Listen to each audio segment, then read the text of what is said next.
Peace, y'all. Before we get into this week's episode, I'm here to announce the next Real Talk movie night. Real Talk number 12 is happening on Saturday, July 25th at Loudmouth in Brooklyn, featuring very special guests Fatboy Sharif and child actor. We'll be screening David Lynch's 1977 directorial debut Eraserhead, followed by an interview and audience Q&A revolving around it and Sharif and child actor's great new album Crayola Circles, out now via the homies at Backwood Studios. Per usual, doors open at 6 and the film starts at 7. Tickets are $15 online via Posh at the link in the episode description, or you can pay me directly via Cash App, Zelle, Venmo, or Apple Pay if you know me like that, and $20 the day of at the door. Sharif and child actor will also have merch for sale, so please come ready to support the artists. Real Talk operates on sliding scale admission, which means this event is pay what you can. Not pay what you want, pay what you can. I want these movie nights to be accessible to everyone, but don't be an asshole and please pay what you're able. Super hype about this one, so if you're listening and will be in the tri-state area at the end of July, hope to catch y'all there. Peace.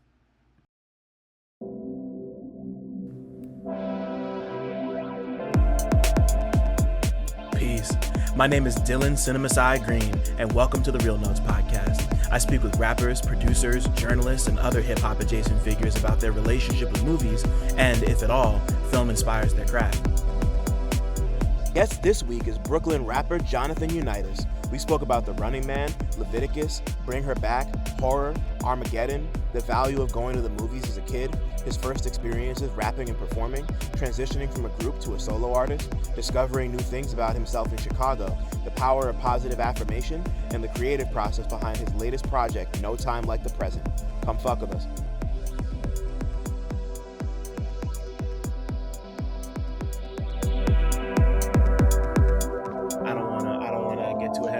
But yeah, I mean, like, facts. It's not exactly the same, but just like being in a position where, like, if I go to the gym, I'm kind of on the same type of time, just like looking for shit to distract me and like push me through what I'm doing in the gym. And like for me, it's always music. Like I've tried it with I've tried listening to a podcast. I've tried watching a TV show. It's got to be music. Music's the thing that'll make me like get off the treadmill and be like, damn, I've been running or like walking for like 25 minutes. You know? Exactly. I do the same thing at work. Like if I'm working, we all work with laptops. So like I usually have my laptop in front of me up with the windows I need to have up, and then I always have like one or two YouTube windows so I can like alternate, because I have like playlists on there now since I've been like just randomly just playing whatever comes in my head or like what I see that I want to hear, playlists and stuff like that. So I got a couple of them saved, so I just let them run and I do what I do. It definitely makes the day go by faster as well. Music helps a whole lot. Yeah. What are you listening to at work typically? It's usually beats. Cool. I've been a person that's kind of like evolved in my music listening. Like I've always listened to rap. Like I grew up with rap, you know what I'm saying? Even when I wasn't really conscious of it, it was around me all the time. But then I had a mix because my mother played like stuff that she grew up with. So she's playing like a lot of soul, a lot of like there's some jazz in there. It's a good mix, like R&B stuff, a lot of good mixes. So like when I'm at work, it could change between me listening. Like I'll just play hella Twami stuff. I'll play Obliv. I'll play hella stuff like that. I'll play Mind Design. And then I'll like search in the playlist through that, that I find other familiar names that I'll listen to. And then sometimes I'll do like, I've been really on like for the last, I want to say like 2-3 years, I've been really on like a Japanese jazz fusion kick, city pop kick. So like I play that more to like explore the sounds and see what I haven't heard. And if I hear something that catches my ear, I try to like write it down in my notepad on my phone and like, all right, I want to come back to this. But yeah, I've also got into the mode of like listening to things to like, spark my creativity. Like I need to get myself I need to get on a DAW or get some hardware because there's hella just sounds in my head that are just sitting there. And then every time I hear something like in any of the music I don't really listen to a lot, I'll be like, oh, that sounds nice. I could loop that. And I'll hear the loop in my head all damn day. That's right. That's right. Yeah, no, that's why I went out my way to go get the SP and start making my own shit. Like that's what it was. I was like, yeah, I got like 4 or 5 things I need to go create, so I'm gonna go make them and see how they sound. And they sound pretty. Like that's that'll do it. I'm super happy for you doing that. I already knew you was gonna step into that. I was like, he's too curious not to jump in. His curiosity is about to peak right now. Like I already Yeah, knew. man. So like I'm super proud of you, like getting that working and like, exercising that muscle of creativity because it's very vital for writing as well. Like Yeah, I love to write, period. So like, getting into music was like it was kind of already destined because it was around me too damn much. So yeah, but I knew that, writing was my thing, like words are my thing, like and just to see like certain journalists like yourself, y'all are super into the music to the point that you're at the joints, you're at the events and things like that. And I can see how you're like engulfing yourself in it. You're taking in the moment while also like probably your brain is like moving at the same time. It's like, oh, okay, yeah, I want to write about this and I want to, make sure I highlight these things. It's a super dope thing, and that expands your writing because not only are you able to interpret things through listening to the music, because you're an amazing interpreter again.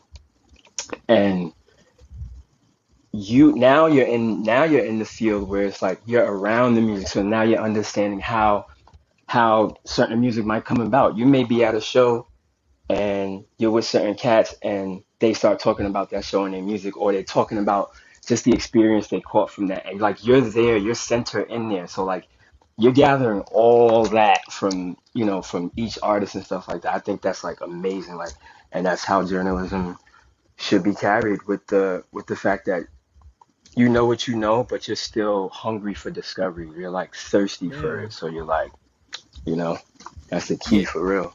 For real, yeah, no, that shit mad. And like, as somebody who also grew up around music, you're like, my father's a musician. Like, I just like my Facts. both my parents, both my parents were super hungry, super curious people, like on kind of different sides of the spectrum. But Hmm. like they definitely explored and did what they needed to do just on their own, and like that rubbed off on me. And like I Hmm. used to play a bunch of stuff, and I just kind of Whoa. stopped for a while because like I want to write instead. And and then it's just like, I don't know, like it was only a matter of time. It was only a matter of time before I came back to like actually want to make some shit in a different way than I had been before. And it's it's been fruitful. And like I always tell myself and other people, like I'd be doing all of this if I wasn't getting paid for it, and I'm For not getting sure. paid nearly as well as I should be, as Oh as no, most that's a of us fact. aren't. That So is a fact. it's really just it's just nourishing, and it feels good, and I like being a part of the, like, I know it's a dreaded kind of like overused word, but I love being a part of the community I'm in, and being Yes, able to like go to shows and just like be, I don't know, being around this is like, once again, I'd be here even if I had nothing to do with it. Like, I'm just exactly. like, like we're all just intrinsically linked to this shit. This is a Um, fact. and like, I mean, on that fucking note, what's cracking, everybody? Welcome back to Real Notes. Fucking real positive, cool, affirmative vibes, because it's fucking 101 degrees outside. Oh It's my lord. 95 degrees in the shade. So the East Coast, we're we're getting slammed right now. I was saying this off camera, but this is really that do the right thing weather. Like, this is the shit that had Mookie throwing the trash can through goddamn Sal's pizzeria window. You know what I'm Like, saying? This is angering weather, guys. Please be nice to each other. yeah, please be nice to each other. Drink fucking water. He's got coconut. I've got regular. My You know name's what I mean? Dylan Green. CineMasai. Got a lot of names. Do a lot of shit outside, inside, all sides. And I'm with somebody else who, once again, we just movers and shakers here only. And like, my guest today is like, so like, he's been around, he's been doing this thing for a good minute. He's got a really impressive stacked catalog of music. Um, it's like there's so many different ways I want to come at this before we get into the new project proper. But please, please, please, please welcome Brooklyn native son. I don't know how he's at every goddamn show ever on planet Earth. Like, he'll just be at like 3-4 events any given night. Jonathan goddamn UniteUs is here. Johnny Unitas, not the Hello, football guys. player. He's got a better you got a better haircut than the football player, but Johnny Unitas is Way here. better. No Time Like the Present is out now. It's on Bandcamp. Please go listen to it. It's fucking awesome. I Thank ran you. it twice before we got on here.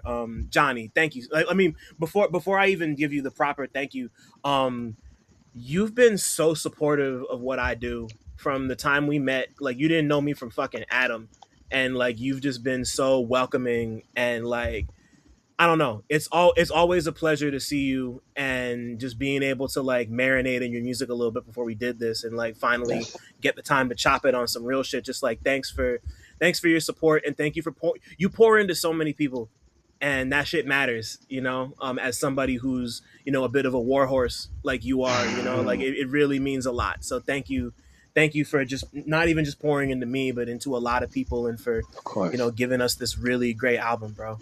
For real. Of course. Nah, thank you, man. Like I say, this is my life's work. Like I never knew that the artistry of music and specifically rap music was gonna have me around so many amazing people.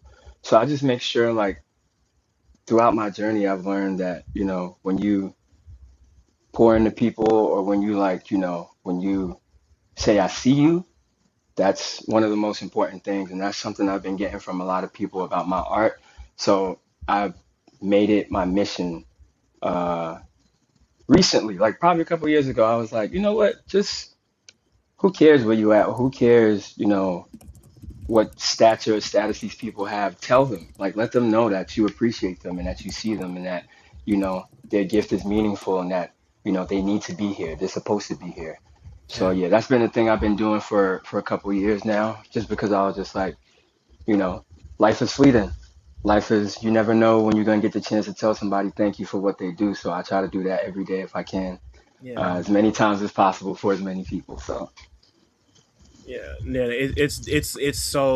it's so appreciated. Like I think the first time we had like a full blown in depth conversation, it was at Young World, like maybe 3 years ago at years this ago, point. yeah. Like I remember we had like you told me everything you just told me then, and I don't know, just like seeing you out and about.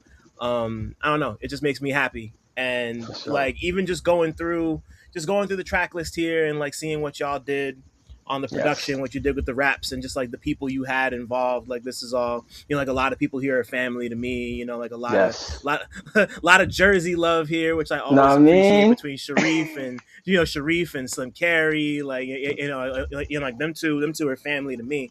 Hmm. I mean, like DFNS and Benji Yes. Socrates, like all Yes. these.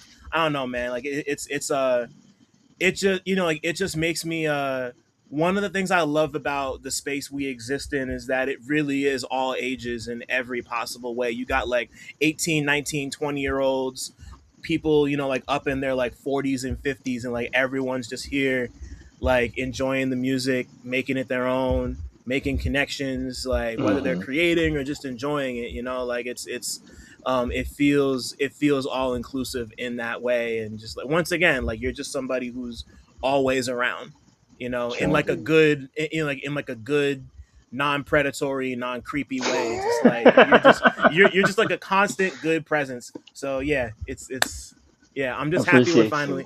I'm happy we're finally able to do this. So Yes, yeah. same here, man. Yeah, man. It's the same upbringing I had. So I see a lot Yeah. of similarities in those days. So like I'm glad that it's still that way, that we can all have that bridge to each other, and like, like they said, like you don't need to reach up, you reach across.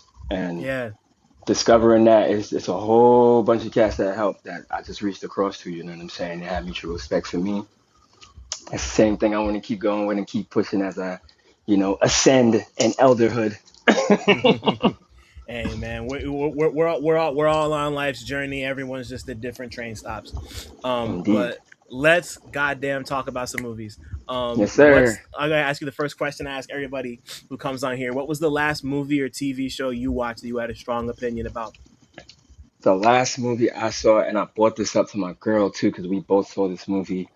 I forget the name of it. It's the one where son is basically competing in that game show where he's like he's got to not get caught by the folks, Like it's like a type of Oh, dystopian type of thing. the It's Running Man. recent. The Running Running Man. There Man. we Yeah, yeah, go. Running Man. Yeah, yeah, Man, yeah. that joint that joint was very like it was intense in certain parts, which I liked. Uh, a lot of the breakdowns were like really good. The film and the cinematography was cool to me. I liked all the colors in the movie. I like those dystopian type of movies, you know what I'm saying? Because Hmm. it connects more to reality to me, funny enough. So for me watching that movie, it gave me a lot of why do I always forget things when I'm talking about them? It gave me a lot of Black Mirror vibes. So Yeah. it felt like a certain section of Black Mirror to me where like Mans was just, looking for a way out pretty much. The classic hero trope. But they tried to make him an anti-hero on that one. And Hmm. I fuck with the angle for sure, for sure. Um, yeah, I give that movie out of five. I gave that movie like it was like a 3 out of 5 for me because the action kept me engaged and everything. It's Yeah. very entertaining. You know, it was kind of like there was some parts that were over the top to me. The whole plane scene was super dramatic and a little more funny than serious to me because I was like, man, everything that unfolded from the movie was just like coming to a head in that scene, and uh, it kept my attention. I'll say that much. It definitely kept my attention. So me and my sister saw it when it came out. I think it had to have been like last year at this point. Right. So I seen the original, which is pretty good. Mm-hmm. To me, this new one, I'd probably go a little bit lower than you and give it like a 2.5 if I Mm-hmm. had to. Mostly because I'm also really big into like dystopian, especially if it's like satirical sci-fi. Like I love that type of shit. Facts. Facts. But like I don't know, this one felt like it felt to me like if this was your first time seeing one of these movies, it would like really blow your mind on some like, Mine. damn, this is what the world is like. Like they got it here, here, here, and here. And I'm just like, and in my head, I'm just thinking like, there's like 4 or 5 things I've seen like recently that I could be like, this kind of came at it in a slightly more like nuanced and like up to and like it's you could tell they were like you could tell like to me it felt like they had written it maybe like 5 or 6 years ago and then tried to add Right. like 2 or 3 more kind of like modern touches to it that didn't Yes. fully it just like didn't connect and like you could tell it really wanted to say something but it just didn't go as hard as it could have, like especially No. considering that like it felt like it wanted to go extra hard and it Yep. just like didn't. And sometimes shit just doesn't go as hard as it thinks it's gonna go. But to your point, the action was really cool. There were a bunch of funny moments. Mm. I don't know, like like I this is my first time thinking about it since I saw it, and since like like me and my sister had like a whole conversation about it after it was over, like what worked and what didn't work, and Right. like even though it's not going on my shelf anytime soon, No. but like like I like once again like if you're like if you're like just coming into this and are like being introduced to these themes and these just like this type of vibe for the first time, like I can imagine this Hmm. being a great first like onboarding of like, wow, now I want to go watch like Blade Runner and whatever the fuck else, Boom. but like That's that's like yeah, an introductory, like if you like a little younger, probably like between I would say like 17, 19, 20. I yeah. think because if I was at when I was that age and if I saw this movie and I didn't know anything prior, which thank God I had parents and cousins who put me on game, Yeah, man. I definitely would have been like, oh my God, this is crazy. I need more. I need more of this stuff. And then, you know, for sure, hopefully this opens the gate for the people that are just stepping into this like type of stuff for them to go backwards. That's another reason. Like that's when I know movies are really good. Hopefully this one does it because I don't think like it was like, oh, this was nice. This is cool to watch. I don't know if I'm gonna watch it again, but like Yeah. I think it's cool when movies open up the gates to have you go backwards and like let me search for more things that are in this Mm-hmm. same type of ilk and expand my knowledge. You know what I'm saying? Word. Yeah, I couldn't agree more. And it's funny because the last thing I saw kind of made me feel the same way, but in a different, yeah, in a different context. So I caught this joint called Leviticus that just came out I think last week. Mm, For I people heard. who might not know, it's an Australian movie about these two teenage boys who like they're sweet on each other, like they're starting to hook up on the side. They live in like they live in like a religious town.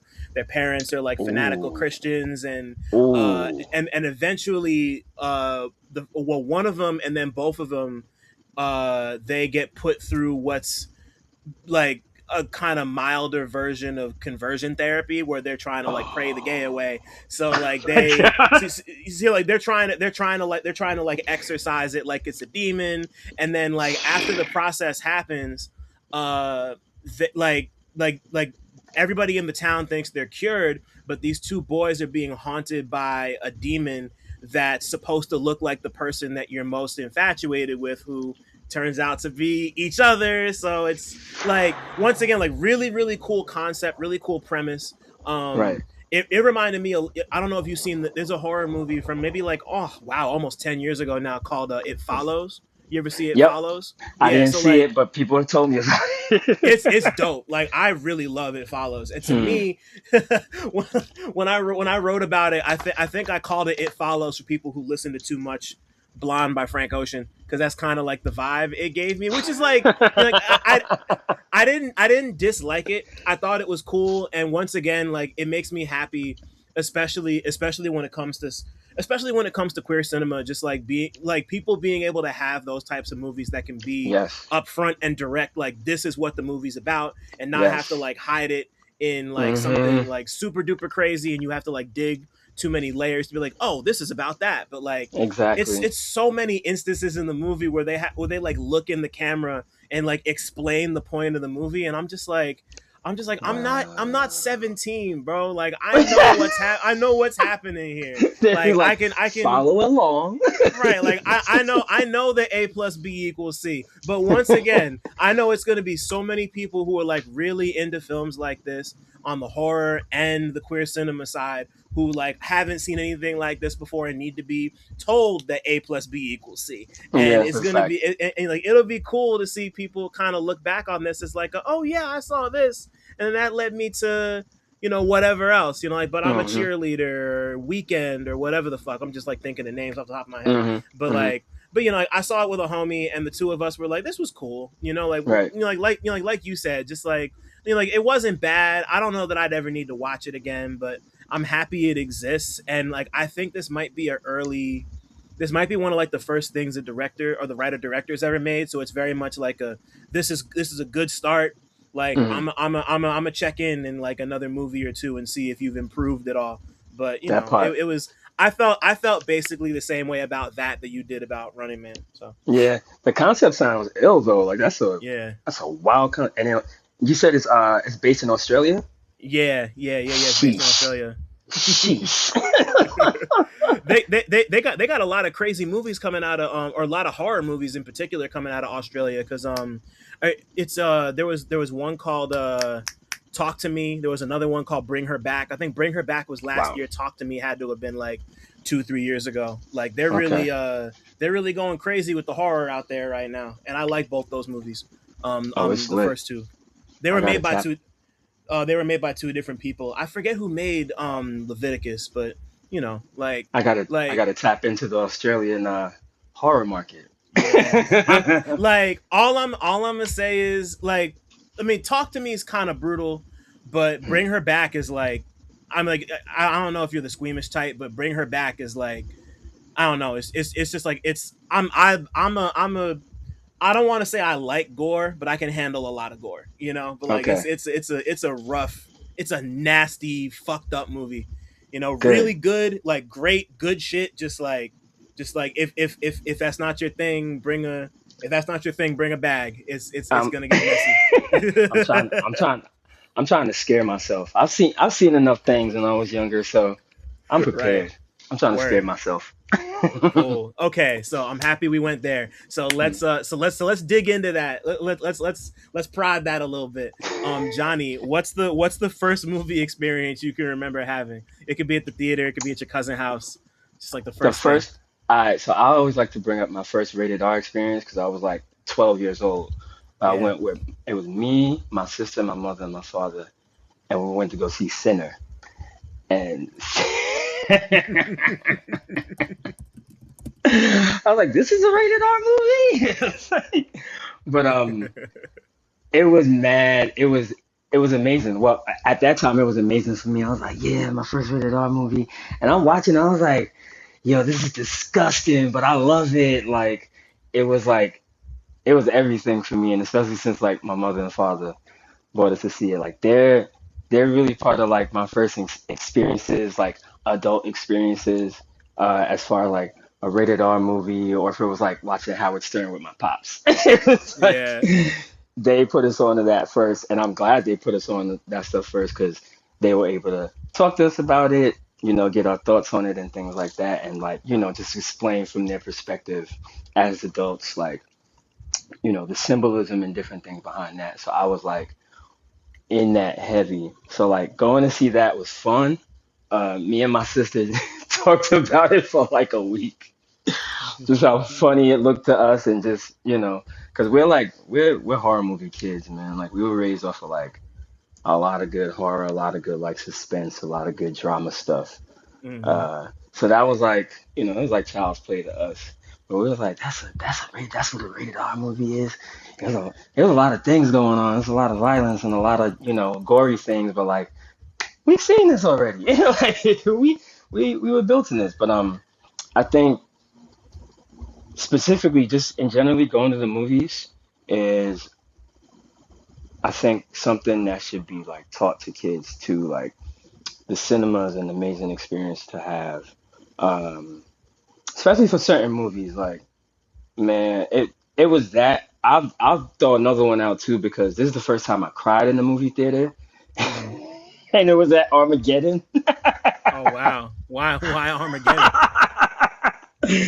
I had to be like either teenager or preteen, same thing. But like, I don't know, I was really into it, and I love Bruce Willis as an actor. Like, my mom swears by him, and just seeing the role he played, and like, you know, the plot throughout the movie, and him like just trying to be a father to his daughter, and like understanding that she's growing up and shit like that. Yeah, I'm a like boys, dad. Like I'm in love with a boy, and he's like, no, fuck that. Like you part of the boys. Like ain't no way. But then to see how he grows actively around the people that he's working with, even though it was a super far fetched like plot, it was whatever. Um, Seeing his growth, like I took it as watching him grow as a grown man already, and like realizing the people around him is that much more important, and you know his sacrifice to his child is more important than anything else, even his life. Hmm. That's what moved me. Like I'm watching that last scene, I'm like, niggas is like, get back on this shit. I'm like, Harry, get back on that uh, fucking shit. I'm sitting there like, this nigga not gonna get back on it. What's wrong with him? Like, and I just shed a tear, and I was like, yo, this movie made me cry. I cried in the movie theater. Oh my god! And this was like a field trip. This was like summer camp or some crazy shit like that. And I was just like, yo, I'm really in here crying. Like, oh my god, this is what it feels like. So yeah, that was a pretty cool experience. I love that movie too, man. I love Armageddon. No matter how many people try to like slander it, I love that Hey movie. man. Hey man. I mean I get it.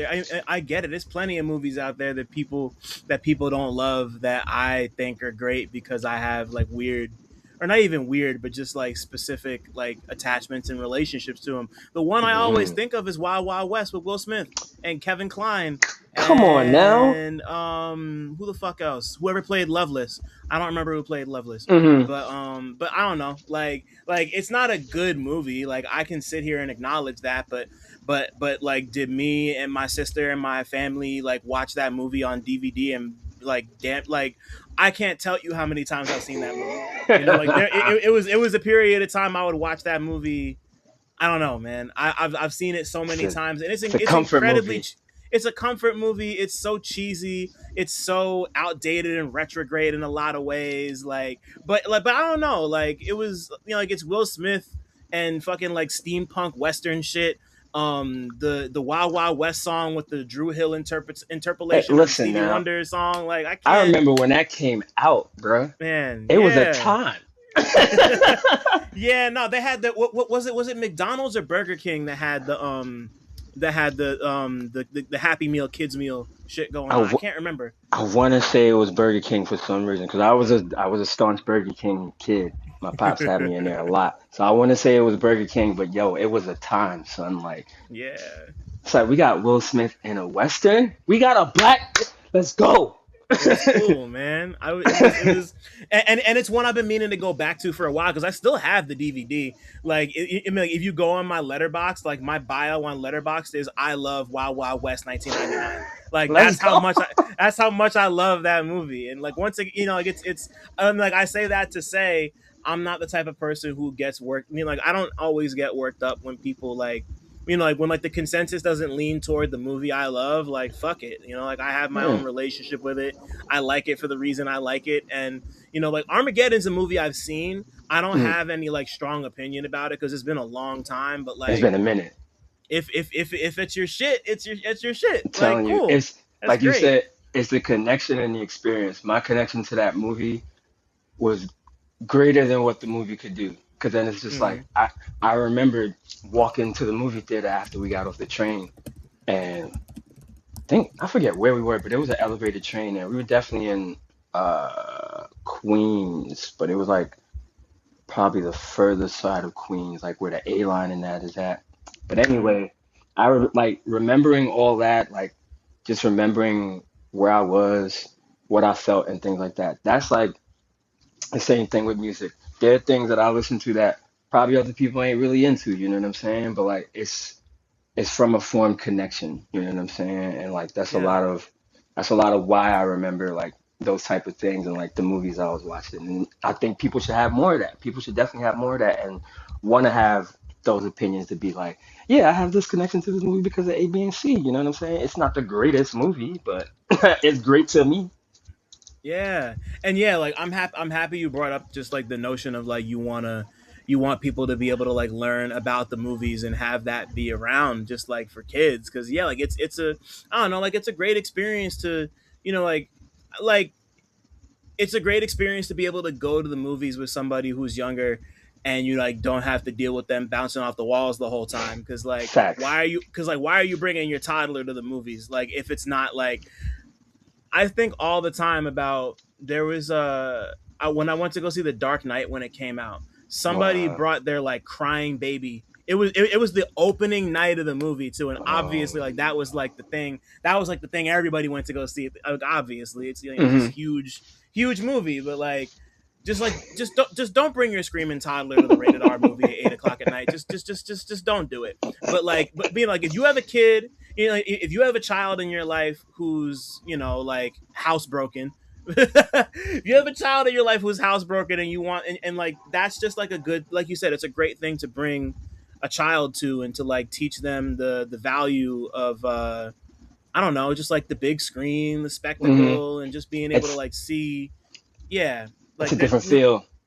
It's right a it's a different whole like from the AC in the movie theater and how high that thing is on and like yeah the food you get, person of people you're with, like even going to the movie by yourself. That's another experience that, yeah I know the movie I went to see Dave Chappelle's Block Party. I went by uh-huh myself and it was the most incredible time. But I didn't expect that. My expectations going into it, which I shouldn't have had any, but I'm young.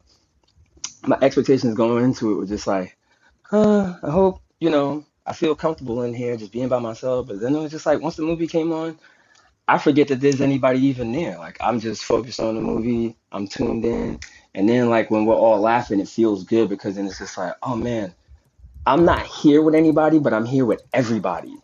You know what I'm yeah that saying? there it is We're connected yeah because we're enjoying this film, documentary, or whatever, and we're here together in this moment. So, like, I think for people to really grasp that and understand that, you have to be somebody who like you don't have to frequent the theater, but at least you've gone enough to like have those experiences and have those times where it's just like, okay, man, I have standout moments and standout memories from, when I've gone to the movie. And I think the movie is very paramount for that. And, different spaces in the world are paramount for that. But the movies especially, like, Right. you'll never get that experience anywhere else. Like, you can have all the movies at your crib and be comfortable at your crib. But when you come outside and you go to a theater Yeah. and you there with strangers and y'all all enjoying, it's a different type of feeling, man, for sure. Yeah, man. I couldn't agree. Yeah, like I'm one of those. Like I got the AMC Stubs A list. Like I pay $30 a month to go like see, like like when I'm home, I'm seeing at least a movie a week at the theater usually. Like Right. I at least like sometimes I'll go two depending on what's playing and if it's like Sweet. summer whatever. But like I don't know, like there's just that that communal aspect is real cool, and just seeing stuff up on the big screen will just give you a different, deeper appreciation for it. Like it really is like a sacred. It's sacred to me. Like that shit Hmm. really matters. In a big way. As it Big way. should. Yeah. Mm. But I wanna do the same. I wanna do the same thing for music, since you already dug into a couple things that kind of connected with you in a way that that was like emotional, artistic, or spiritual. I want to do the same thing with music. So because you had already kind of touched on that. When did music become capital M music for you? Like not even in terms of you wanting to make it, but just in terms of you being fascinated by it. I want to say, mm, fascinated. Probably my first time seeing nothing but a G thing. Like Mm-hmm. I was 4 years old. Like I vividly remember that because my pops, uh, he like saved a lot of stuff on VHS. My fault. Sorry to interrupt, but I just wanted to shout out the Real Notes Patreon one time. For as little as $5 a month, you get exclusive goodies like video of every interview, 2-day early access to every interview, an invite to the Real Notes Discord server, exclusive access to the Real Talk Movie Night archive, and early pre-sale links for all live events. If you want to give a little more, you get other exclusives like retro 60-second movie reviews and monthly 90-minute workshops with me, where we can discuss whatever creative questions or projects you might have going on. Head over to patreon.com/realnotes. That's REELNOTES to join right now. I repeat, all videos will only be available on the Patreon. Thanks for listening. Shout out to my patrons. Now let's get back to talking. So you had hella BET countdowns, taped and stuff like that. And Yeah. there's this one that had a whole bunch of cool stuff. It had Today Was a Good Day by Ice Cube. That was the first time I seen Ice Cube ever. And then the Snoop Dogg joint was the first time I seen that. So I was just like, I didn't know who they were. Obviously, I could read who they were, but I didn't know who they were. And just watching that video itself was just like, man, this looks fun. Like, this looks like they having a good time. You know, I didn't understand it until I got older, but it just seeing the imagery as a kid, like I was like, man, this just looks like a cool hangout. Everybody chilling out, everybody having fun. They out in the sun. Snoop's literally just talking about what's happening and stuff like that. Yeah. And he was young as hell too. So I was like, man, it's like this just looks like regular stuff, regular day stuff. Like, but it just from the visual aspect, it looked fun to me, and I was like, man, that's cool. Not knowing like what the genre, what type of music they were doing, I just knew it looked fun, and I really started to like. I would watch that video cassette like a lot, so I got a lot of my first rap hip hop stuff through that. Uh, it was like my first time. It was my first time seeing a lot of stuff, and then I got to realize who those people really were. Like I think he had an R. Kelly video on there, and this was like young R. Kelly, like this dude. Mm-hmm. I was like, yo, what the hell? I got to see all this. I didn't even realize what I was watching.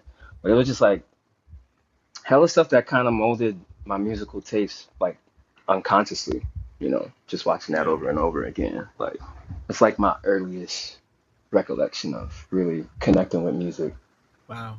So like see like from there, I mean just like the melange of music videos, like music videos are gonna do it every time. Just like the combination of like sound and image and just like the lifestyle and the way it sounds. It's like it's irresistible. I don't know. I don't know what it is. Like Right. we really had it like that, you know.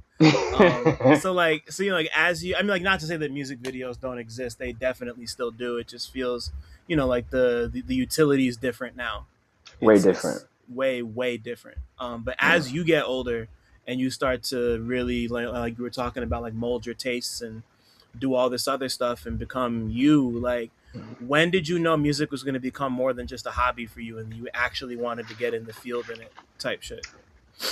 It's probably when I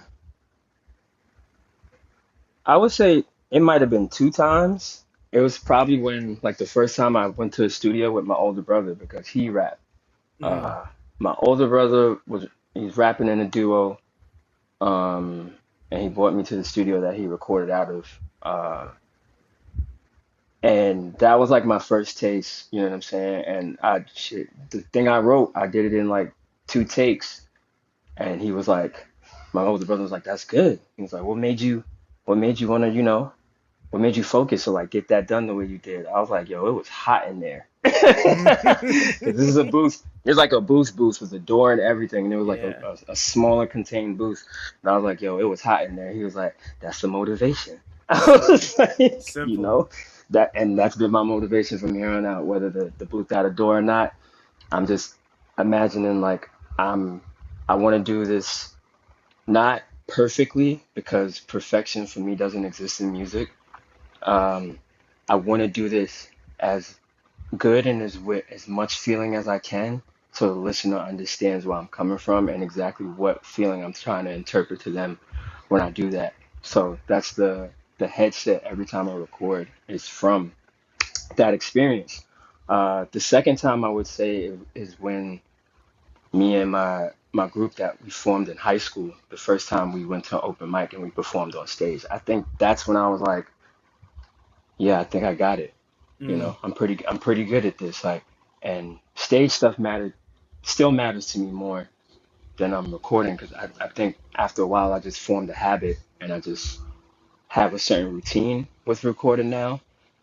But stage work is way different because it's the atmosphere, it's your preparedness for the stage. Um, those things can always differ because life is gonna life. But the atmosphere has a lot to play into it, so I've learned to like absorb my atmosphere really like when I'm performing and to really reflect it back to the people. Uh, it's for me performing is like more of a science. So like yeah. it's not going to be the same thing every single time out. So you have to like have a certain routine in your mind, but like also be open to adjusting. Like Yeah. it's going to help a lot.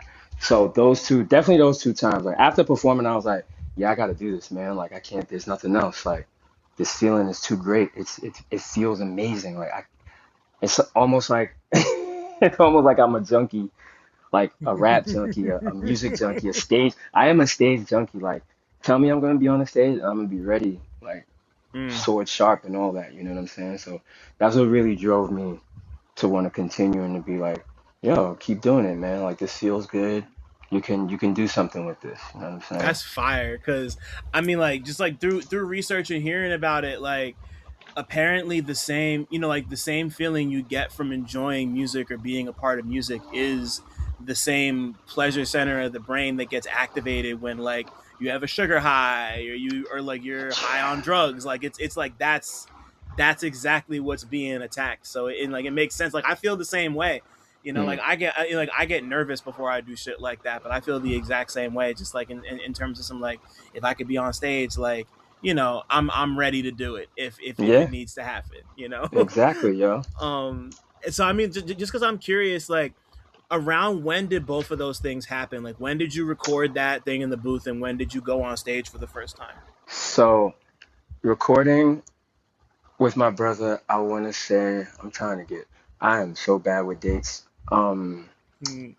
I want to say that was before me and my group put music out, I want to say. So this is around oh 07, oh 08 maybe. Okay. And yeah, I was in my neighborhood actually. I didn't know that his friend that I've known because my mother talks about his friends and stuff like that. So I know him through name. My boy Doug Simpson, amazing engineer producer. Um, he literally was up the block from where I lived with my grandmother. I Yeah. was like, what? So seeing that was just like, okay, you can have a studio in your crib like that. Oh, all right, cool, bet. All right. Um, the performance was 2009, I want to say. This had to be either the summer or right before the fall. And this is after we put out like a mixtape. We had like 25 songs on that damn thing. Wow. This is actually my second time performing in front of people. My first time was at a job I used to work at called Dylan's Candy Bar. Oh yeah, I know Dylan's Candy Bar. I just went And there for the first time 2 weeks ago. That's crazy. this is the old location on the original location on East 60th and 3rd. Mm. And I had literally got let go from this job, I want to say a year and a half or 2 years, probably to the day of that performance, which is Wow. crazy because it was the first time I was performing. It was a lot of the people that I knew from Dylan's and were like, "Oh, you about to do a show? We coming through."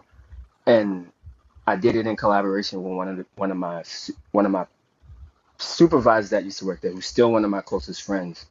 And we put that together and did it there. But the second time was when I knew, and this is at end of the week. Shout out end of the week, uh, Big Zoo Pro, um, Long Live Vice.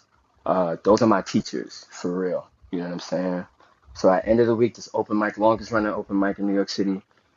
My brother, my same brother who took me to record, he told me, "Yo, when you're ready, go here, go to this open mic, and that's when you're gonna know if if you need to go back and like work on a few things or if you're ready for that."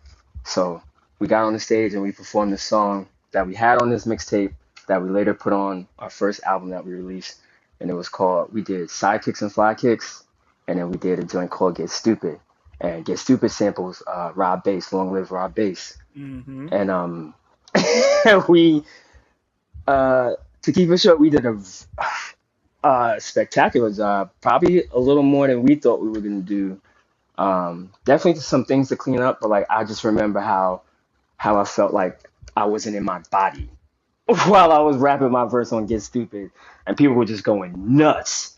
They were like, "Oh!" And the host was just bigging us up. Zoo was bigging us up. Like we was, it felt like a movie, legit, for Yeah. lack of better terms.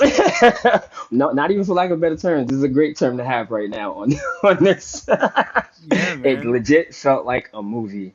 And that feeling alone just let me know, just like, you like that, right? Like, you like doing this? You should keep doing it. And I was like, yeah, I'm gonna keep doing it. You know what I'm saying? So, yeah, man, shout out to end of the week, yo. Like, crazy, crazy experience, dog. Crazy, crazy. That's so dope. There's really nothing in the world like that the first time you hit the stage and it like really hits that like wow, this is I can see myself doing this forever, Dog, or it like was oh, I'm so happy to be off the stage. Or like this is it sounds like it was the opposite. This it was that's unbelievable, man. It was that's great. everything. And I mean, like Mm. the earliest worker years I was able to find was Thorn of Roses from Yep. 2012. So of course, like that's like this is happening like 3 years before that comes out, and of course Yeah. it's a solo. Yep. So I mean, just like going from being with your people and putting out this 25 track tape with however many of y'all were there versus coming to this and it's just you and you're Right. like sourcing, just like talk to me about making that transition to being a solo artist and what the difference was or what it felt like, because it's different. Not easy. Probably right now where I'm sitting at now, it would be easier for me now, but like I had to get the experience. Like I always had those convos with myself. Like when I was in a group, I was part of a 5-man group. So we would alternate verses a lot, and I'm usually just writing one verse.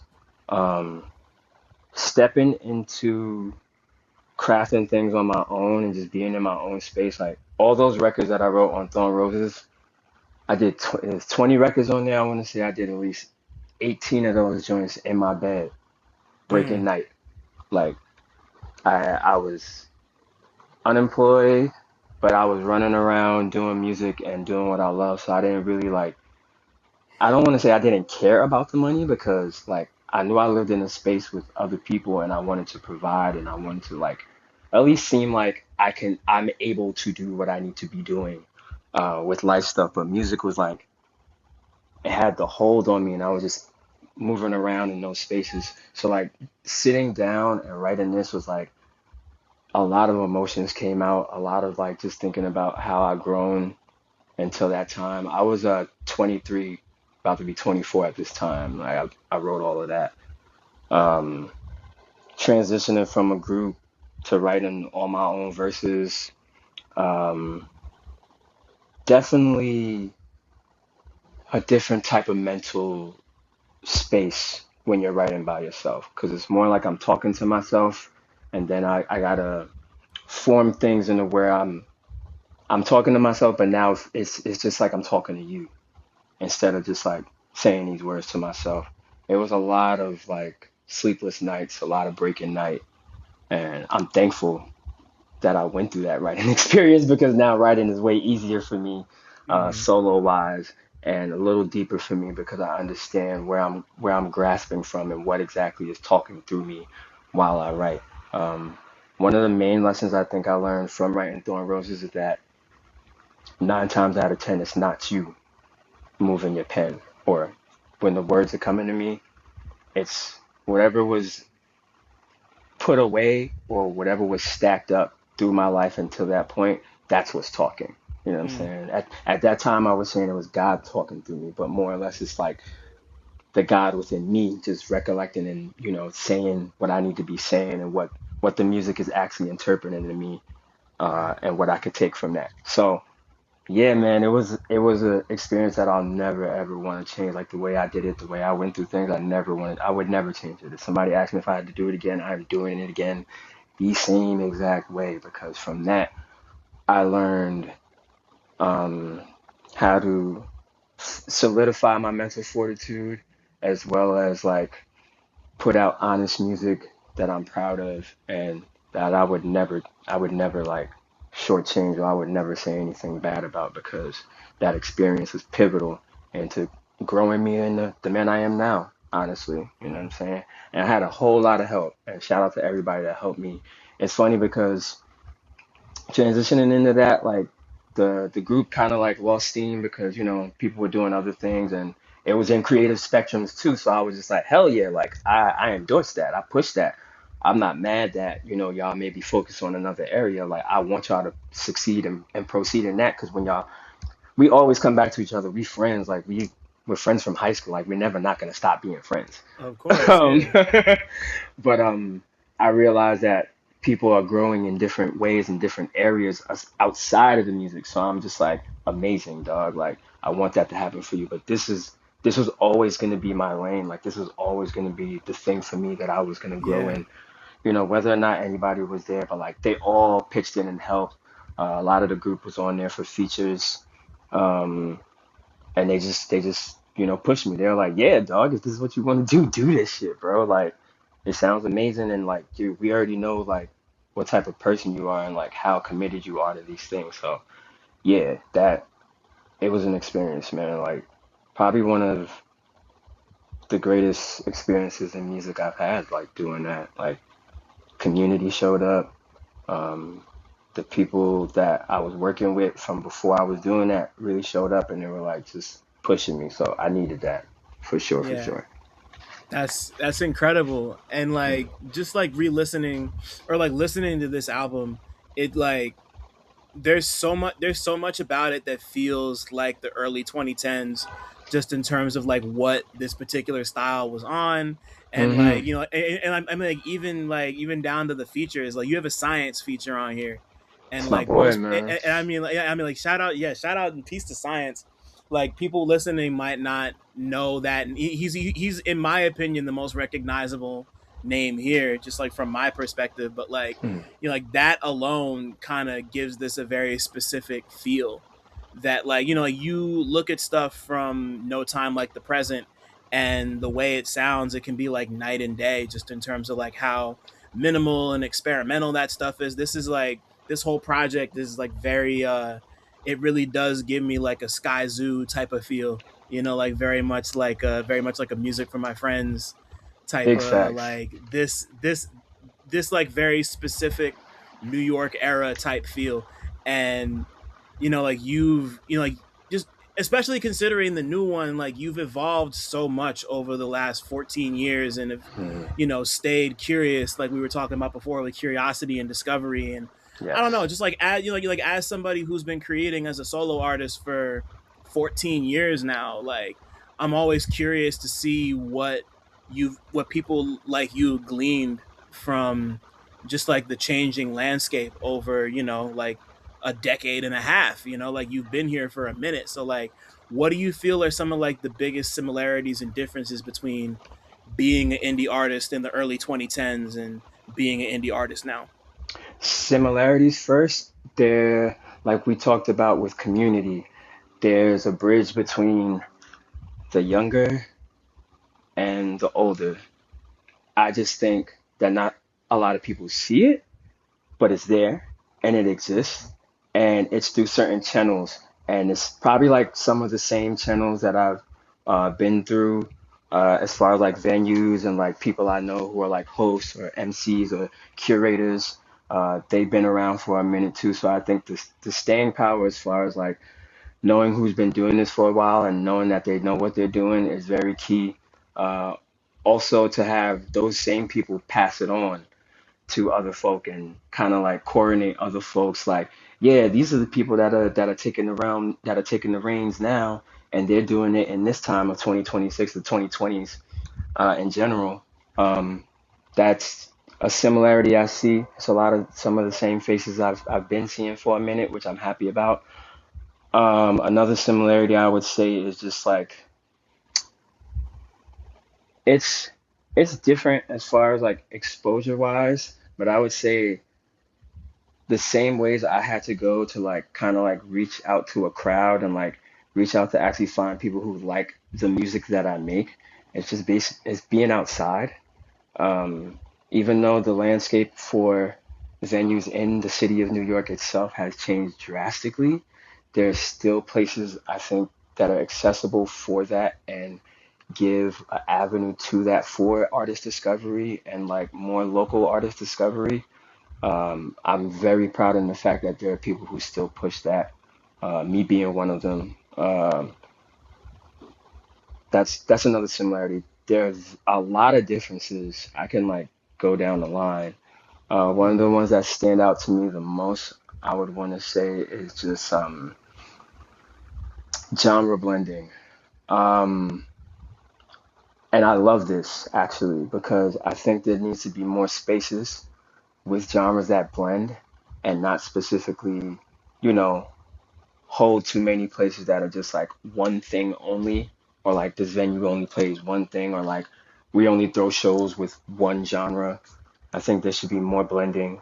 Yeah. Of course, we still want to have all the niches and all the places that need to have, yeah, this is a space for rap, hip hop, or whatever. Yeah, we need that, but I would like to see more. I would like to see more of the genre blending and leaning into more of that because it exposes us to more of a bigger palette and spectrum of the music and of black music, like that needs to be out there and talked about way more than it is presently. Mm-hmm. Another difference, the landscape, obviously, the venues. I think music itself in this city needs to be looked at with a different scope of prioritization, specifically for education, to me. Um, I grew up and I went to junior high school and got to play the trumpet. I never thought I was going to be able to get to play an instrument ever in my life. Mm-hmm.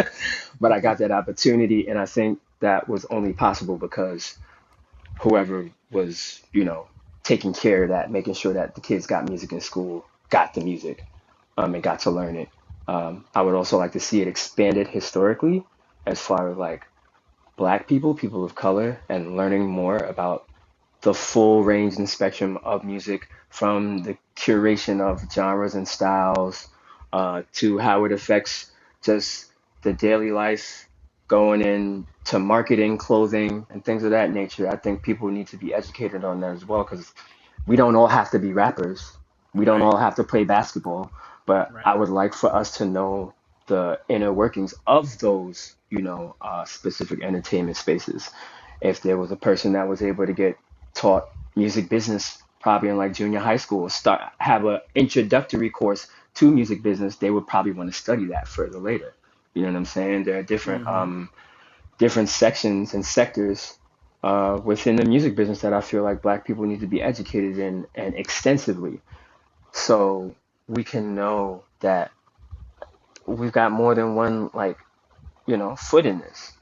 Right. I love the people that I see curating spaces for that, and just to be able to be somebody that could just speak in the spaces of, like, music exploration and discovery, music history, and where things come from and why they come from here and why they were made, and things of that nature.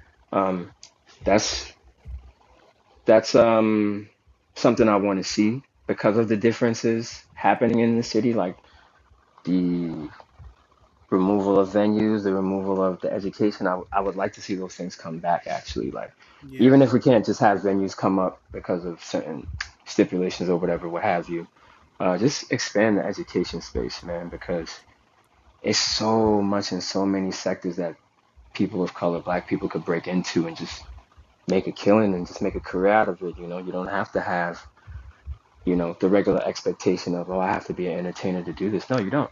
You can Yeah. you can do so much. It's so much in so many places that need that help, or need that, that fresh face. Like, just Right. I need more fresh faces, like, honestly. Like, I love the pillars that are still here within the hip hop community. Be like, let's pass it on, man. Like, let's give the game to somebody else that we could trust with it, and we could give them people the keys.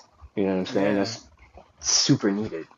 Right. And yeah, like all and like a lot of that starts young, like there's lots of like not everybody who raps or is entertainment started out playing instruments as a kid, but a lot of Exactly. people, that's a lot of people's first exposure, like particularly through school, Mm-hmm. like yeah. I mean, like coming up, I had a, like I had a, or, like I had music all around me. I was fortunate in that way, but like, like I didn't start playing my first instruments until they like popped up in like summer camps, Can't. and like Mm-hmm. things happening, like things happening like at the schools, Exactly. like that type of, like that type of education and that type of history is, important. It plants the seeds, and it, like that's really where the shit can grow from if you do it that way. And like it's it's Mm-hmm. it's it's a million different ways to navigate this and operate it, and you don't have to go into the business in order to like want to play or appreciate music. Like you can work in an office and want to be at venues. You can work on a farm and want to come home and make beats or play guitar or whatever, Exactly. like whatever it is. It doesn't have to be like, oh yeah, I make music, I'm gonna go and like give myself away to RCA and lose all my money. It doesn't have to be that. You don't gotta do that. It's Exactly. yeah, like that shit matters, especially at the level that we all operate, because that's where most of the people are. Mm-hmm. Just like period, generally, and then specifically for us, like that's like that shit matters. Exactly. That shit matters a lot. Um, but before we move on to the new album, there was Yes, just sir. like scrolling through your discog, I saw there was one album that really stuck out to me that I didn't get to fully listen to, but I want to talk about I Left Chicago with the album, because I know you went out there for a little bit. I don't know if it was for this specific trip, but I know you and Vic, my man Vic Spencer, played a That's a show homie. together out in Chicago. Yeah, no, peace to Vic, man. But like, anyways, like talk to me about I Left Chicago with the album as somebody who's like, like born and raised in Brooklyn. That's like a, like that's like a statement. Like it's just like talk to me about I Left Chicago with the album. This album happened from a very long friendship connection with my boy Neek. Neek is an artist from Chicago. He's probably one of the most decorated artists that I've known from out there for as long as we've known each other. And I got wind of Neek through me just being a music fan and looking across blogs and stuff like that and discovering his stuff and listening to his stuff and reaching out. So this has been a friendship since like 2008, 9, I want to say. You know what I'm saying? Um, I got to go over to his crib.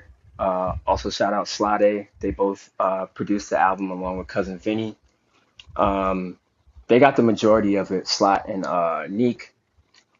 I was out there during the pandemic in 2020 because I was moving around everywhere, just you know, taking advantage of the flight, the flight numbers and whatnot. You know, they were Uh-huh. cheap as hell, so I was like, let me go fly and see homies. And we've been talking about this. Me and Nick been talking about this for a minute, like just creating awesome stuff and like just creating a joint.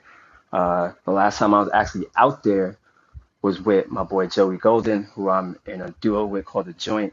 We went out there and made an album with the homies before this album that I made, and that was, I want to say, a year or two prior. So I went back out there and I was like, yo, we doing it. He was like, what we doing? We doing an EP, we doing an LP. I was like, yo, we doing an album, my boy. And he looks at me and he just nods his head, and we literally got to work. So yeah, all most of these were crafted at my boy Neek's crib in his home studio. Beats by Slade and him and cousin Vinny, as I said. One of the songs I got my good homie who I also met like the first time I was in Chicago. I performed with my good friend Chris Crack, and he was intro to me through my boy Neek. Uh, we recorded that joint that I have him and Astonish on. We recorded that at his joint at Cutter Crib actually. Shout out my man Cutter, man. I Yeah, love shout out Cutter. to Cutter and Chris, man. You know what I'm saying? Yeah. Yeah, so this was, I was out in Chicago for, I want to say 5, 6 days, and we did 16 songs, 17. I forgot how many I put on the album, but we did all them songs while I was out there. And I came back and I sat on the songs for a little while, getting them mixed and all that stuff, getting everything right. And 2 years later, in 2022, I released the album. It was a great experience making that because, like, I think that's when I discovered my flow state, like actually sitting down, like outside of my crib and like just knocking out joints. Like I would knock out like at least a good 3 to 4 a day while I was out there. And I Mm-hmm. had one day left where I was just chilling. So we made all them joints in like 3, 4 days. I've never like up until that point, I have never written like that before. Like I write pretty quick, but that was the fastest at that point that I was writing. So it was like really a great experience to like just flow and to be able to like be in flow with these guys that I've known for like, at that point it was over 10 years. Um, Amazing time. I have no complaints. It was the summer.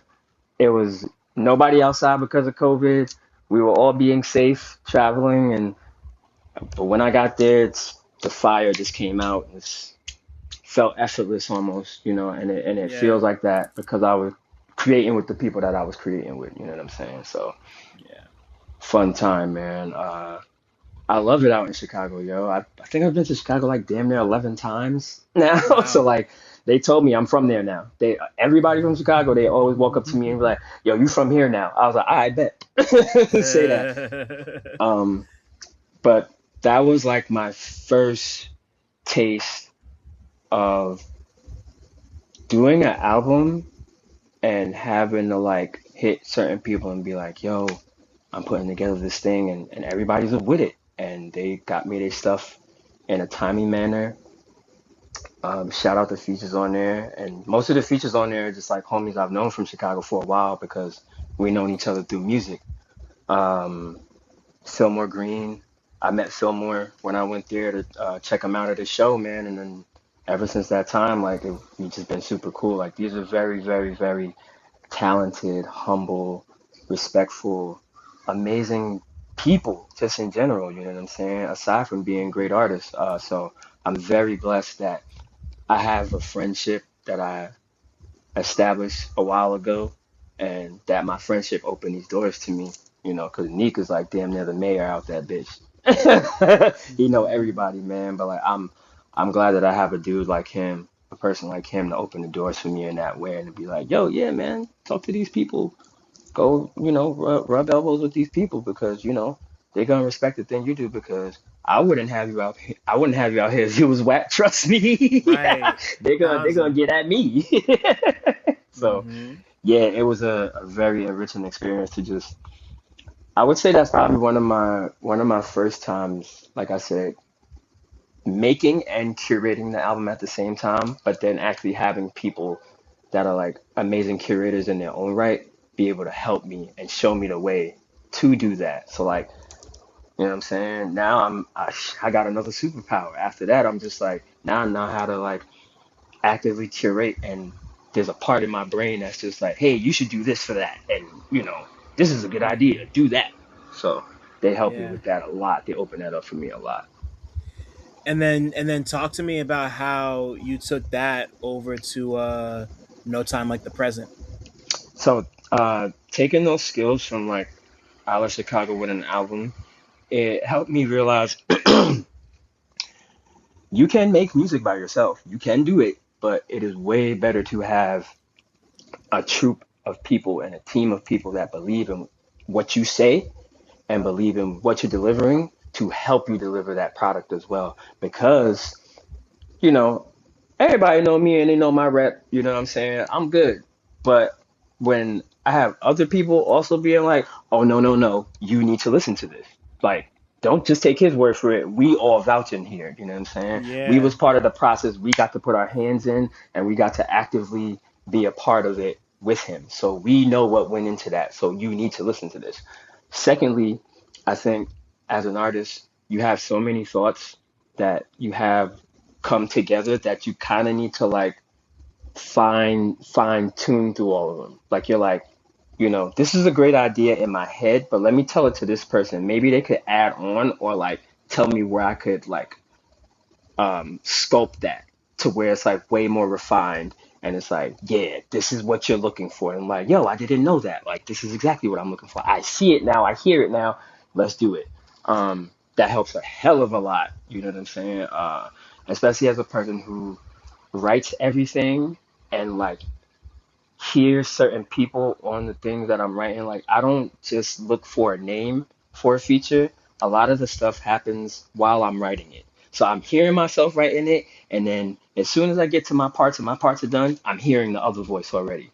If I don't think I need another verse on it, I'm hearing somebody else. I'm like, all right, cool. And then I bring it to them, and then we talk about it, and then I expand on what I need, which is not too much usually. You know what I'm saying? I try not to make things too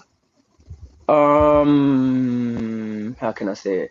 I don't want to make things too metaphorical for people to where it's just like I need you to speak in this way or I need you to no. This is what I'm talking about here. I'll send you the verse too if you want to hear it. Like I'm competitive to a point. Like if I have a hook on something and I know this person is gonna burn it down, I'm like, they just need the hook. They'll understand what I need to do. But if it's a song where I'm just like, hey, we need to be we need to have some sort of synergy on this so you understand where I'm coming from and then you can match the synergy. I love matching on a song. That's what makes the song for me. So Yeah. knowing all of that within myself, my boy Ariel, shout out to Ariel, Poison Herbs on socials. He he's been knowing me for a minute too. Like a lot of these things happen because these people know me for like decade plus. They see me in that realm of like becoming a solo artist and stuff. So he's always been a fan of my stuff, and is a friend of mine I've met through other artists that I know. So he was like, "Yo, I got these dudes. They're really nice with the production and whatnot. They just really haven't had a solid artist to like really invest in. Like they've sent their stuff here and there to people." And I'm like, hell yeah, like I'm with the task. Like so I met the homies 201 Los and Phantom Slam 666. They're both from Jersey City. And I got to hear their stuff. Like we linked up for a session, and literally the first session we made stuff. Like the first song we made was Escalator style. You know what I'm Wow. I was gonna saying? ask. Yeah. Yeah, That's dope. the first song was definitely Escalator style. And this we started recording. This is 2026 now. We started recording in 2022, three ish. Yeah, 2022. This is legit. I want to say right before I put out I Left Chicago with an album. So within that time frame, we started recording that, and the first session was like amazing. Like I had got the beats, like I had heard the beats before, but the beats they played for me usually on the spot were different. So one of the beats I heard, I was like, yeah, I'm gonna write to that. So I wrote to that in the studio and then recorded it. And like this was like probably like 30, 45 minutes, an hour. I did all of that. And they were like astounded. They were like, yo, what the fuck? You killed that shit, what the fuck? And I was like, yeah, this is just like, it when it's hitting for me and I'm in the studio, because usually I don't write in the studio. Usually I come with the stuff prepared. But when I'm in the studio and it hits me, it just comes out. It's no waste. It's no everything is hitting at the same time. And then the way that I record, they I guess they loved that because I knew exactly what I wanted to do. I did the vocal straight through, I did the doubles, ad libs, and I did the hook. Hook, layer, ad lib, boom. Okay, let's listen to it. All right, let me add this. Boom. All right, I'm done. And I'm in and out. I try not to be in the booth for too long, like, especially on the song. Like I'm in and out of there 15 minutes flat. You know what I'm saying? Everything on there, and they're like, wow, like what the fuck? I'm like, yeah, this is how I move. So they're like, yeah, let's keep doing this. So this took 2 years to complete, almost like I want to say close to 2 years to complete because we did like a, a block of sessions. We did two blocks of sessions. We got 5 songs from that. Then like a year later, year and a half maybe, we came back and it was like fresh. So everything they were playing for me was like fresh new stuff. And it just was hitting. And I did it again in the studio. I'm just writing again. And then I took some stuff home. But like all that was done within like a few months. You know what I'm saying? Like that shit got done. Every session we was at, it was like 2 songs, 3 songs, or like 4 songs. So like everything got done quick. And we sitting like, oh shit, this is pretty much done. You know what I'm saying? But what I Yeah. loved about the sessions and why like the name matters because each one of those sessions had a different feel, but the feel felt like a complete thing that wasn't fragmented. Everything felt like we were all on the same page all the time. We come in, we talk for a little bit, and then work straight through. Um, all of those moments stood out for a certain reason. And like when I was thinking about it, like while we were like finalizing the album and stuff, I was like, yo, like I already had the name, but I was like, yo, that's what the name means. All of those moments from those sessions was like a specific point in my life, or like I was like noticing things more, like probably like spiritually and energetically. I was like, yo, this feels like that because of this. Or like, damn, all of this came from that. And it was just a day or two. Like, but that feeling was for that time. You know what I'm saying? The present time. Whatever I felt happened because it had to happen that way. And now I look back on it and I'm like, yo, that's literally all life is. It's all of these moments. Or it's just like everything that you love about that moment was made because it needed to happen for you to realize it later. You know what Yeah. I'm saying? You didn't know it in that moment, but until the day comes to where you're like, yo, oh shit, I did that. And why did that happen though? And man, I remember those little instances. I'm like, fuck, that was really a once in a lifetime thing. You know what I'm saying? Yeah. Uh, for musicians, it's amazing to have those moments because you can put it in any form now. I could have it on MP3 Wave. I could put it on the CD. I could put it in a tape. I could put it on vinyl. I could play it somewhere for people to remember that. And I'm not going to forget why those things happened. Right. It was the moment, the present. Yeah. That's that shit. It fucked me up, yo, like real crazy. Right. Because I'm I'm like, sure. Yeah. fuck. This is what all of this means, yo. Like, oh man, it's kind of like for me myself, I say to myself that people are not gonna realize what the meaning of life was until you get to death. Like, isn't that powerful? How you don't realize that shit until you ultimately transition to the next level of life. You know what I'm Yeah. saying? And I'm like, damn, son, I get to realize all this stuff in these moments. But then tomorrow's another day, man. And like it blew me away. You know what I'm Yeah. saying? And it's just like, damn, I get to, like, even when posting about, like, I get to hold my music, bro. I get to hold the moment that I made and really, like, keep telling myself, like, yo, you did this, bro. Y'all did this. Like, that's really why I make music. You know what I'm saying? Yeah, But, like, man. so, yeah, like, learning that making music with other people is not just the task you choose to do. It's something that has to be done because this is what makes it worth it. All those moments. There's no time like the present. When you remember the present, when you were living in that moment and you were presently there, that's something for you to never forget and hold on to and just Right. keep it not only for the memory, but keep it for knowing that that's how you have to move from here on out. That's how I move from here on out. So like when I come up to you and tell you, man, D, you're amazing at what you do, bro. And I love what you do, bro, because A, B, and C. That's because I'm living in the moment. I'm telling myself in that Yeah. moment, be like, yo, keep telling yourself that, but then spread it to other people so they know that it's real. Yeah. Essentially, And what then this encapsulates. right, Essentially. yeah. And then like on top of that, it's not something that you really fully appreciate until like you might not appreciate it until after it happens, but that's just what living in the moment is. It's like a weird paradox because you want people to appreciate it while it's happening, but like by being present usually just means like making sure the mission gets completed, whatever it may be, even if that's just experiencing whatever you're experiencing. And then Hmm. when you look back on it in a year or two or 5 or 10 or 20 or whatever, like Mm, then that's just there in the memory banks for you to just kind of relive whenever you want. indeed. And I think like those two levels are what makes life worth living and what makes this project as interesting and special as it is, because it kind of feels like a culmination of so many different aspects of like your journey, Yes. and just like I don't know, just like listening to like warm-ups, concrete is our canvas, escalator style, the last two joints, Hmm. there's just so much it's so much like I've come so far to get where I am. Like, why would I not want to enjoy where I'm at based on what I've been able to do with that? You know? Opening lines, fruits of the labor juice and not a drop wasted, dreams realized, TBA the ones I'm chasing. Come Literally the on, man. mindset I'm in. It's just Yeah. like I gotta enjoy it. I have to enjoy what I've seen, what I've experienced, what I've lived through, the people who are around me and help me enjoy that too. But then the mission is forward. You know what I'm saying? So, Yeah. And then and yeah, like we've been saying before, like this whole time, this is a like considering what you've done before.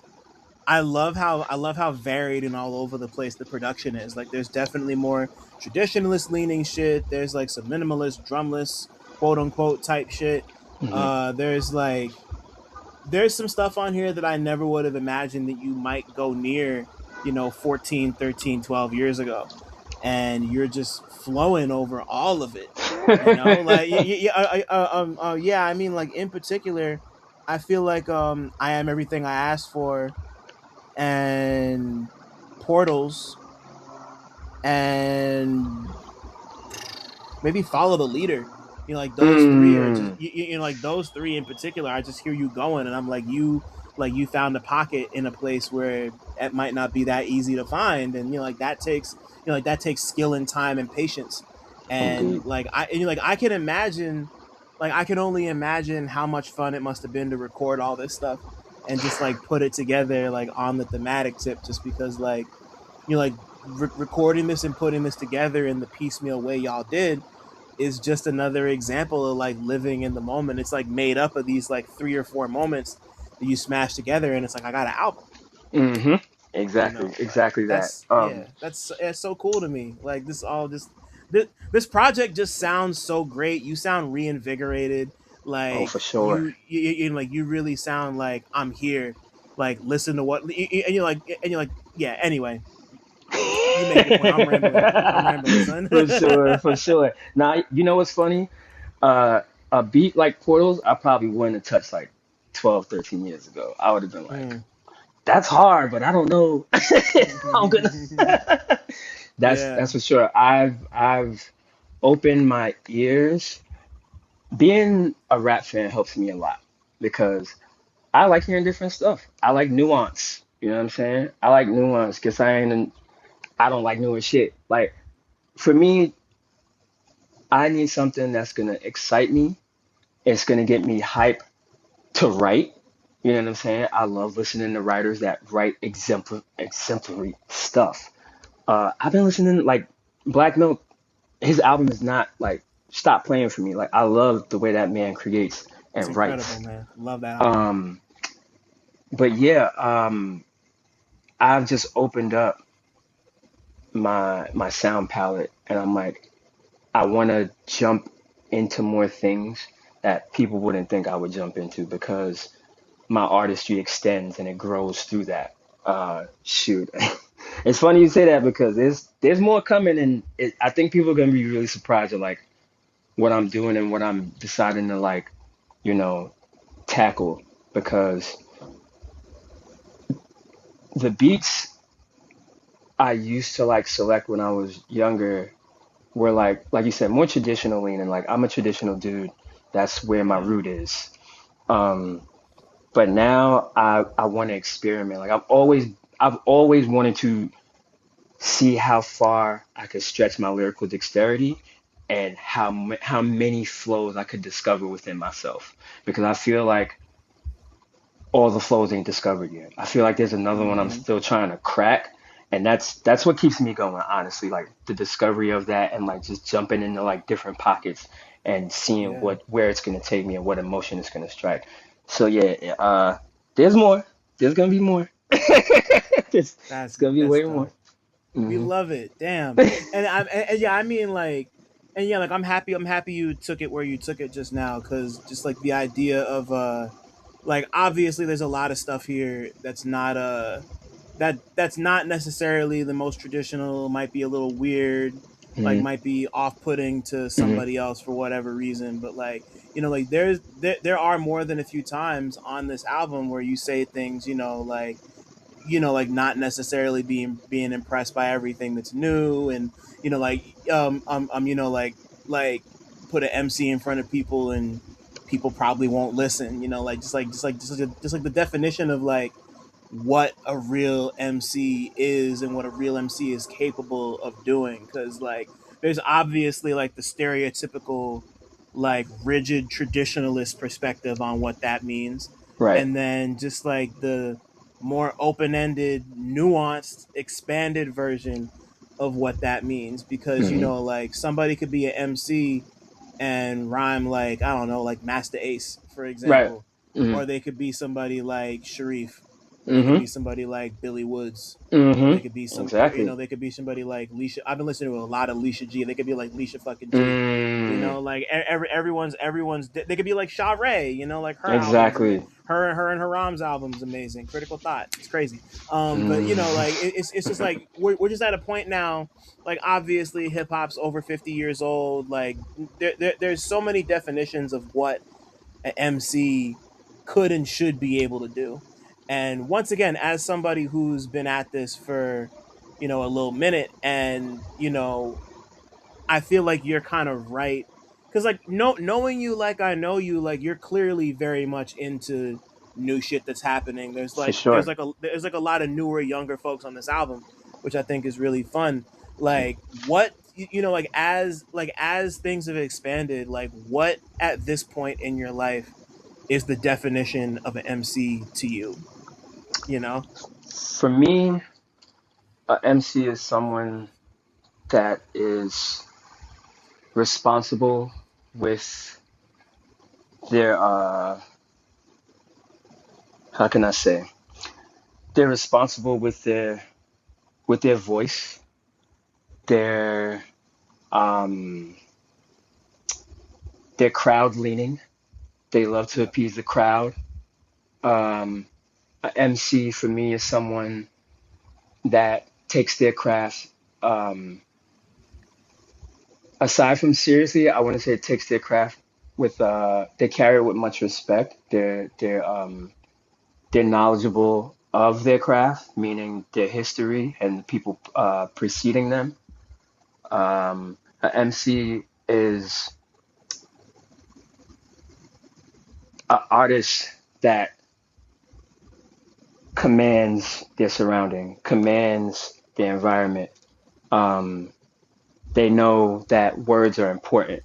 They know that the structure and the balance and the weight of their word is important. Um,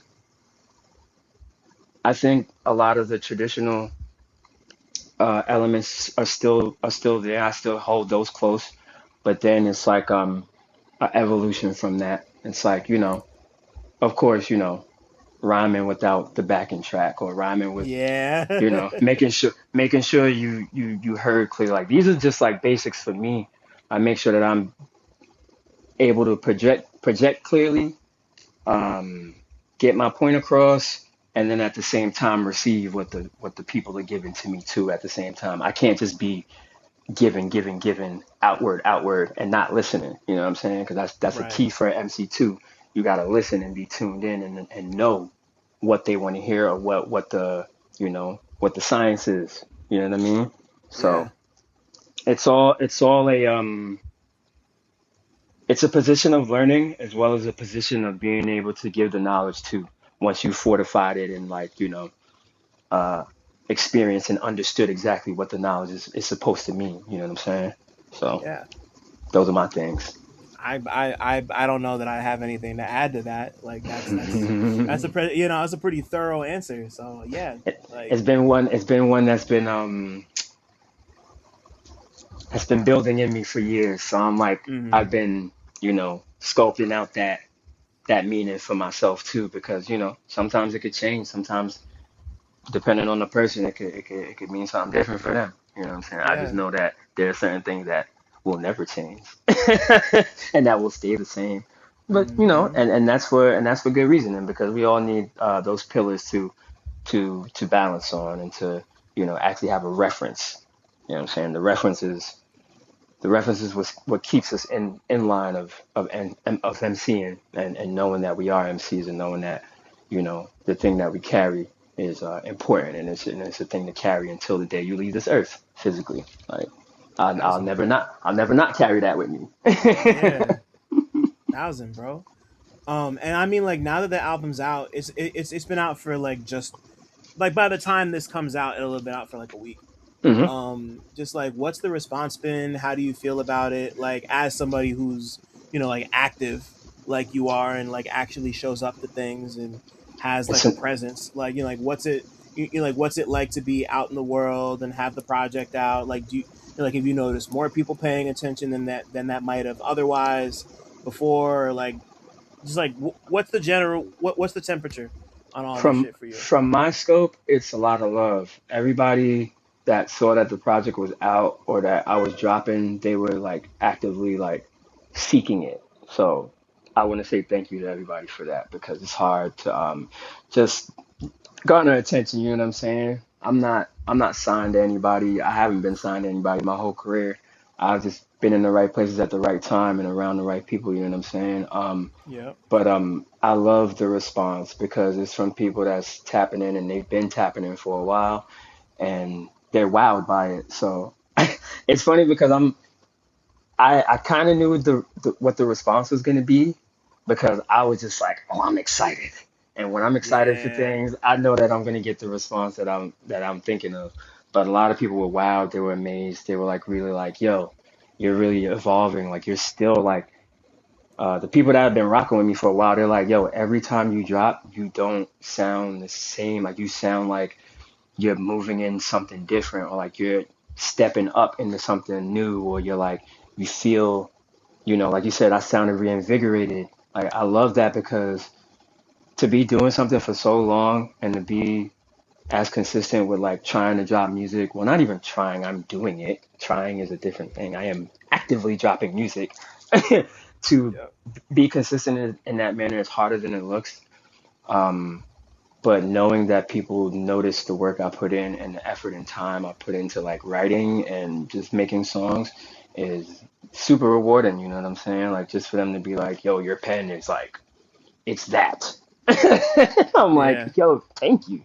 For real, I work hard at it, man. So it's not overwhelming to the point that like I don't expect it. I welcome it, and I love just the fact that the people have their ears tuned in and they want to listen to this and they want to learn more. You know what I'm saying? That's usually the thing that I really appreciate is that just people want to talk to me about it, Yeah. because I want to make pieces that are conversational and that you can have fun to. You know what I'm saying? I want you to be able to Yeah. think while I'm like interpreting these things to people. I want their minds to move because that's how I became a fan of rap music, period. Like it got my mind moving and just like wondering different things about my own life. So I want people to like hear my perspective and be like, I never thought of it that way, or like that's an interesting perspective. I wonder, if he can expound on this, or if if I talk to him, if he'll expound on it. And like, and yes, you can hit me up anytime, y'all. Hit me in the DMs or whatever. I'm here to talk. I love to talk about my music, man, and I love to Yeah, talk man. music, period. So hell yeah, I love the Yeah, response. man. Everybody's been loving it. I want to get it to more people. I want to see how far I could go with it.